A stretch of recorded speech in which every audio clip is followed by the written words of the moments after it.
this is Intro to Unreal. We're going to kind of go over a similar thing with what Zane went over with Unity in terms of what is Unreal, what it's used for, how you get into it, how you can start learning it. All right. So this presentation is mainly going to be geared towards people who are either A, new developers entirely, and you're watching this presentation and have no idea what Unreal is at all, or you're a Unity developer and you're interested in learning about Unreal. I believe Unity tends to be the more popular first game engine for people, so we do have quite a few I do hear from quite a few Unity developers who are always curious in terms of, okay, what is Unreal? Is this something I can transition to? How easy is that transition? So we're going to talk a little bit about that. And apologies, my voice is sore today. I'm just getting over COVID, so it's, I have water. We're going to get through this. Okay. So my name is Victoria Lyons. I'm a technical artist working in Unreal Engine, and I also teach Unreal on the side, and then I'm also a SCAD graduate from here at SCAD Atlanta from the class of 2020. But yeah, so I've been working in Unreal for a few years now. Okay, so we'll start with what is Unreal. So it is a free game engine to use. Get to licensing in a bit, but when you downloading it and starting to use it, starting to learn it completely free. It's used for games, primarily a lot of games, PC, console, mobile, AR, VR, but also architectural visualization, as well as automotive visualization, film and television. This is actually the area I primarily work in Unreal at my current job, as well as live event production, and then lots of training simulation and VR and AR. The game engine source code is also fully open, so anything about Unreal that you want to change, you can add your own things to it, change the engine itself, do whatever you want with it. Anything, all of Unreal is there for the public. All right, and then here's a few games that are made in Unreal, plus a ton of other ones. You can kind of see just what the engine tends to lend itself towards. Doesn't really stop at just individuals making indie games. There's definitely a lot of AAA games being developed in Unreal. Okay, and then one of people's first questions, especially when they're switching from Unity, is how expensive is it to use Unreal? So for that, there's two different license types. You have for when you're publishing an actual game, something you hand to consumers, it's 5% royalties once your product makes over $1 million. And then for non-published content, such as if you're making something, custom content for a client, or if you're making something that you're distributing for free, then it's 100% free to use the engine. Which means for Global Game Jam, you can use Unreal and send it out just fine. Okay, system requirements. These are what's recommended in Epic's documentation. This is, of course, going to vary a lot with what type of game you're making. If you want to make the most high fidelity possible looking thing meant for film or meant for live events, it's going to be very different than this. But just to kind of get started, I'd say similar with Unity, you get a mid-range laptop and you can start running Unreal. All right, workflow differences from Unity. If you are a Unity developer looking at learning Unreal, the main difference is going to be you're switching from using C# to using C++. But Unreal's a little weird because they have this very robust visual scripting system called Blueprints.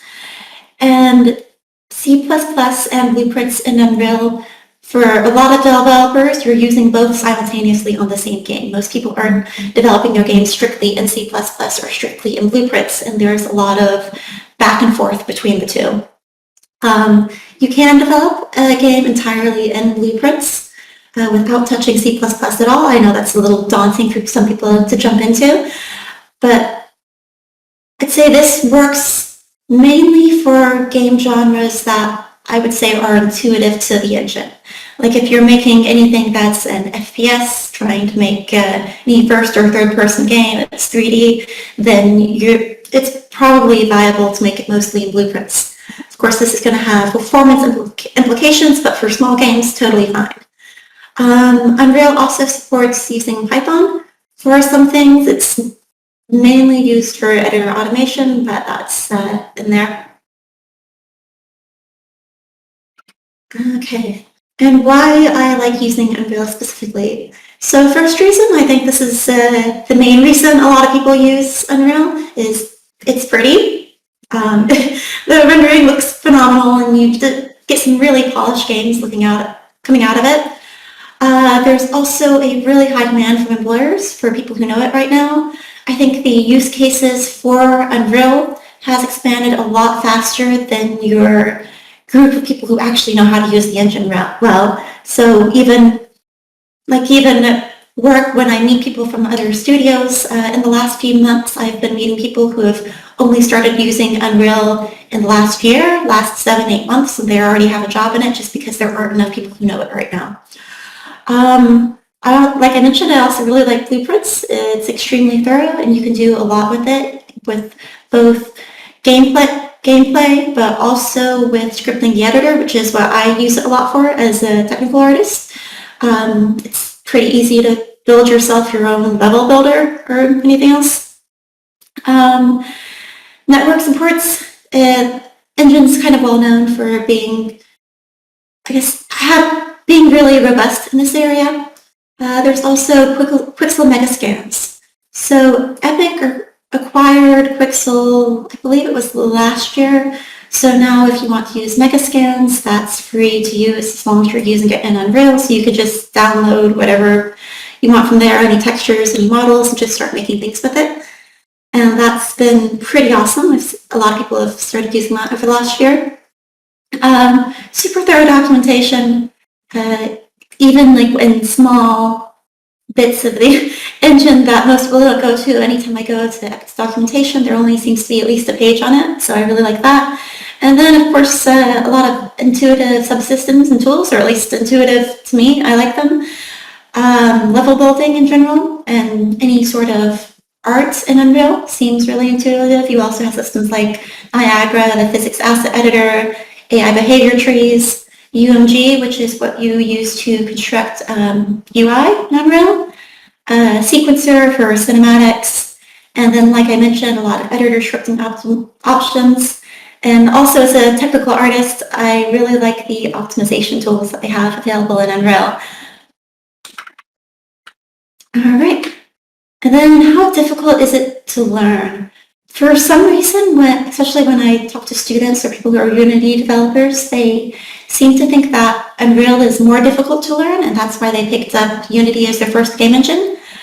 I wouldn't necessarily say any part of the engine is difficult. There's just a ton of it. You can work in Unreal for 6-7 years, constantly learning things, and you're still going to find a new plugin that you have no idea that was even in there, or that something in there supported by the engine.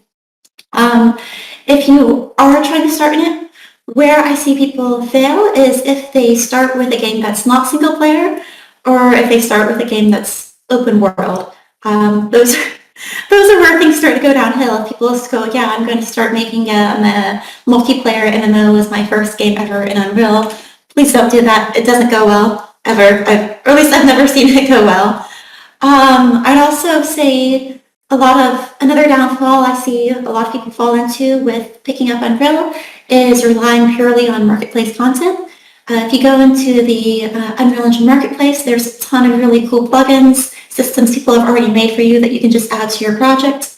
But when you start adding 14, 15 of these to your game and call it your game, these plugins don't necessarily play well together, and you'll need to adjust them yourself. But if you're just stepping into the engine, you won't know how to change those plugins. And that's something I see newer developers do a lot. They jump in, go, wow, look, I downloaded these 15 plugins. I have this huge game. It does a lot of stuff now, but I needed to do this thing, and I don't know how to change anything about it. But in terms of, as long as you're not doing any of those crazy things, or just kind of stepping in with a single player game, then there are a ton of learning resources available. If you have the Epic Games launcher installed and you go to the Unreal Engine tab, there's a little Learn tab there. You just click on that, and then there's just a plethora of resources to start learning from. I also teach Unreal, so if you want to start learning with a private instructor, then I do a first 90-minute lesson for $45. Okay, I also put a ton of learning resources here that I'll copy into, I guess I'll copy it into the Discord after this, or wherever Andrew suggests. But these are resources that I've seen be useful to people, and there's a lot of really good ones in here. All right, and then also Unreal Engine website, there's this giant Learn tab up the top here. Just click on that, you can find full-on courses. All right, and that's it. So if anyone wants to contact me, this is my email here. And yeah, thank you. Thank you, Victoria. Much appreciated. If you have questions in chat, please go ahead and share them now. So, Victoria, you had a background we don't usually think of with Unreal. You came as much out of an art background as out of the technical background, and now you merge those two skill sets in your day-to-day job. What sort of training and experience before you really dug into Unreal helped you the most get accomplished with it? So first things first is kind of understanding the overall game art pipeline, because as a technical artist, definitely working with artists a lot, and the processes involved with what they do.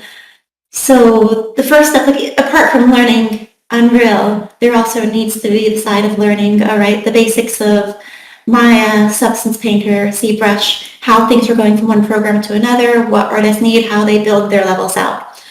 And then with learning Unreal itself, a lot of it's just learning the general editor, but then blueprints for sure, used a lot by technical artists, and then some technical artists C++. Like I'd say do half my work in C++ and half my work in blueprints now. It's a little bit of a 50-50 split, but learning all of those definitely helped. Excellent, excellent. SeanTheBomb.com asks in Twitch, what do you cover within the 90-minute lesson? So that depends on whether you're coming with a project that you're wanting to get help with, then that's totally fine. Or we can just, if it's you don't know anything about Unreal yet and you're first stepping into it, I'll ask you to install a few things beforehand, specifically the engine, and then we'll go through the basics of the editor, some basics of blueprints, setting up a character controller, and just making a very teeny playable game. We're getting as close to it as we can in 90 minutes. Let's talk a little bit about managing a team in Unreal. So early on, this used to be a major frustration with Unreal. Again, asset management and the like. And Unreal's done a number of things to make this process less painful. Can you talk a little bit about what you would do as part of a team to make sure that works as seamlessly as possible? So that's a large portion of my job, actually, trying to make a lot of people working in Unreal work together. But Epic uses Perforce, so Unreal has really great support for Perforce. That's what I'm familiar with using with for version control. And it's pretty great in Unreal using that in terms of just being able to, as you're working, see who else is working on what files, what's checked out, what you're adding, and then being able to submit that without leaving the engine. That's pretty fluid at this point. In terms of keeping your files organized and not having people step on each other's toes or losing files, there's also a lot of plugins out there for auto naming, auto organization, importing and moving things to the correct position. And then what teams do a lot when working in the same level is Unreal sub-level system, where you can break your level down into different smaller levels, I guess, essentially. So you can have all of the buildings of a level in one sub-level. You can have all of the the terrain in one sub-level. And while the sublevel's can be used, especially when it comes to actually in gameplay loading, it's also used a lot by people just trying to split up work, where you can have one artist checks out building file, one artist checks out the landscape level, one artist checks out, I don't know, the lighting level, and they can all work simultaneously on the same level. So that also makes it pretty smooth when you start to scale up your team. Yeah, very helpful. And I personally think Unreal's gotten a lot better for teams, and now it's kind of made for that. Who wants to be the one developer doing everything for an Unreal game now? Oh gosh, not me. So let's talk Unreal 5. Because they keep promoting that. We don't have a date yet for it. But can you talk about some of the changes that are coming and why people should not wait for Unreal 5 to start developing their Unreal skills now? Yes, so Unreal 5 is actually in early access right now, so there are people using it and making stuff in it. If you're waiting until Unreal Engine 5 comes out to start learning Unreal, I'd say go ahead and just start learning 4, because there's a lot of new systems in Unreal 5, but a lot of the basics are still the same. If you're an Unreal Engine 4 developer, you can step straight into Unreal Engine 5 and just start using it. With Unreal 5 still being in early access, wouldn't actually publish anything in it yet. Like at work, we had a meeting with Epic about this a few months ago, and they told us this is different for games, but for virtual production specifically, that we're probably looking about 2 years out to start using it commercially. But Unreal Engine 4, there's definitely still a lot of stuff in there, and you can start dabbling in Unreal Engine 5. Mostly people are just kind of playing it in it right now, learning about the new systems, making really nice looking lighting. All right. Early on, you gave a nice look at some of the courses people can take to get familiar with Unreal, start getting up to speed with it. If someone's going to jump right in and start building something, way back in the Unreal Tournament days, we would just have them carve out a setting and start putting walls in just to try and figure it out. If someone's just starting to learn it, what would you recommend they do? I would recommend just downloading one of the sample games, actually.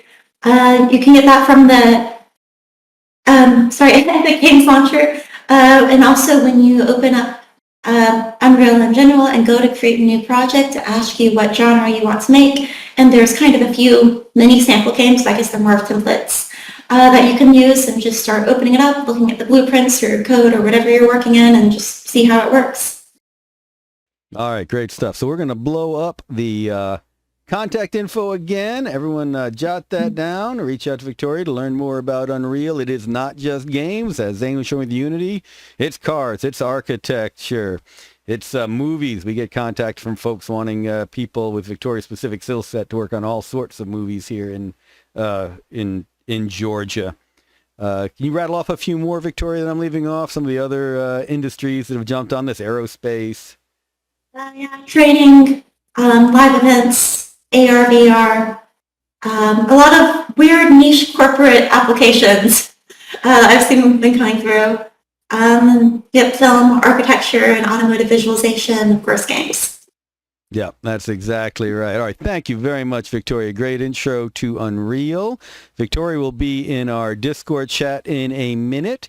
And in 10 minutes, we will have Karen Williams with Hiccup Interactive here to talk about why and how to live stream your games. And remember that at 4 o'clock, we have what I consider an incredibly valuable session dealing with game developer mental health. So share that out with people who you know need that conversation or you think would just benefit from it.